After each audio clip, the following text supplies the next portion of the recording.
नमस्कार, आप देख रहे हैं उभरता समाचार। आइए बढ़ते जनपद भदोही के गोपीगंज की खास खबर की तरफ। राष्ट्रीय राजमार्ग पर क्रूरतापूर्वक वध हेतु ले जाए जा रहे 19 राशि गोवंश के साथ 2 गौ तस्कर गिरफ्तार। गोपीगंज डॉक्टर अनिल कुमार, पुलिस अधीक्षक भदोही द्वारा जनपद के रास्ते गौ तस्करी के विरुद्ध प्रभावी कार्यवाही हेतु सभी थाना प्रभारियों को सख्त निर्देश दिए गए हैं। उक्त निर्देश के क्रम में भदोही पुलिस द्वारा गौ तस्करों के विरुद्ध लगातार सख्त वैधानिक कार्यवाही सुनिश्चित की जा रही है।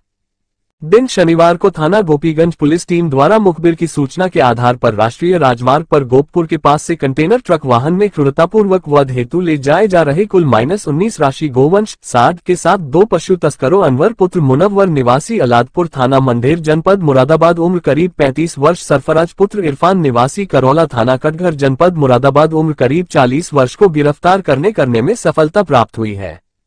पूछताछ में पशु तस्करों द्वारा गोवंश को वध हेतु जनपद एटा से लादकर पश्चिम बंगाल ले जाना बताया गया।